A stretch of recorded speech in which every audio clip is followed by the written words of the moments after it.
প্রতিটা বাবা মায়ের কাছে ছোট্ট একটা অনুরোধ করি, নিজের সন্তানকে নিয়ে কখনো অন্যের কাছে অভিযোগ বা সমালোচনা করবেন না। এমনকি আপনার আপন ভাই বোন, বাবা মা বা ঘনিষ্ঠ আত্মীয় কারোর সঙ্গেও না।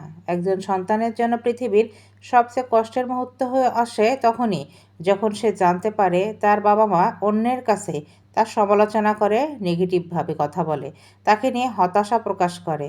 আজ যার কাছে আপনি সন্তানের ব্যর্থতা নিয়ে দুঃখ প্রকাশ করছেন, হতাশা ঝাড়ছেন, সে মানুষটাও হয়তো আপনার থেকে আরও সন্তানকে নিয়ে বেশি হতাশাগ্রস্ত।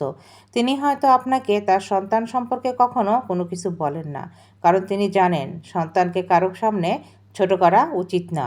একটা বোকা মানুষ ছাড়া এমন কাজটা কেউ করে না। এতটা বোকা নন সকলেই। জানেন, নিজের সন্তানকে অন্যের সামনে ছোট করা এক ধরনের নির্মমতা। মনে রাখবেন, সন্তান তার মা বাবার কাছে সব থেকে বেশি প্রয়োজন, কারণ বাবা মা ছাড়া একটা সন্তানকে কেউ বোঝে না। বাবা মায়ের সম্পর্কটা কখনো স্বার্থের হয় না। প্রত্যেকটা সন্তানই আলাদা, ভিন্ন চিন্তাভাবনা আলাদা আলাদা, ভিন্ন ভিন্ন স্বপ্নের মানুষ। আপনার চিন্তাধারার সাথে মিল নাও থাকতে পারে আপনার সন্তানের, তাতে কি হয়েছে? তাকে খারাপ বলা যাবে না। একটা সুস্থ মন মানসিকতার মানুষ কখনো তার সন্তানকে খারাপ বলে না কিংবা খারাপ চায় না।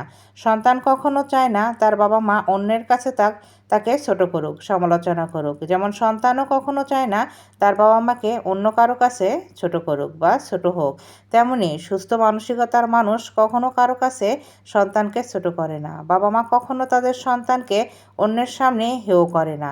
তাকে শুধরে নিন।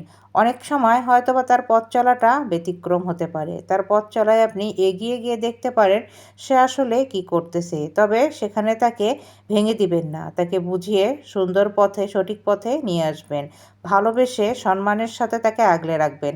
তাকে গড়ুন, ভেঙে ফেলবেন না। পাশে থাকুন, প্রকাশ্যে নয়, ভেতরে ভেতরে শক্তি দিন। আপনার সন্তান আপনার আয়না নয়, আপনার উত্তরসূরি। আপনার সন্তানকে এমনভাবে গড়ে তুলুন যেন মানুষ আপনাকে আঙুল দেখিয়ে বলতে পারে, গর্ববোধ করে, যে এটা আপনার সন্তান। আপনার সন্তানের খারাপ দিকগুলো অন্যের সামনে তুলে ধরে শুধুমাত্র আপনি আপনার সন্তানকেই ছোট করছেন না, আপনি নিজেকেও ছোট করছেন। এটাও মাথায় রাখবেন, কারণ আপনাকে মানুষ উপহাস করবে যে আপনার সন্তান ভালো না। আপনি নিজেই বলেছেন, হয়তোবা কোনো একদিন কথা কাটাকাটির মধ্য দিয়েই আপনাকে বুঝিয়ে দেবে। আপনি নিজেই বলেছেন আপনার সন্তানের এই এই দোষ আছে। তাই কোনো কিছু কাউকে বলার আগে সন্তানের ব্যাপারে চিন্তাভাবনা করবেন যে আসলে আপনার সন্তানটা কী রকম। প্রত্যেকটা মানুষের ভালো দিক আছে, হয়তোবা তার 2-1টা খারাপ দিক আছে, কিন্তু তার মধ্যে থেকে 5টা ভালো দিক আছে। আপনি সেগুলো তুলে ধরুন এবং তাকে এগিয়ে নিয়ে যাওয়ার চেষ্টা করুন। দেখবেন একদিন আপনার সন্তান প্রতিষ্ঠিত হয়েছে, সমাজে মাথা উঁচু করে দাঁড়িয়ে আছে। আপনিও তাকে নিয়ে গর্ববোধ করছেন। সন্তানকে ছোট না করে তাকে নিয়ে এগিয়ে যান, তার হাতটা শক্ত করে ধরে পথ চলুন। দেখবেন যে আপনিও ভালো আছেন, আপনার সন্তানও ভালো আছে।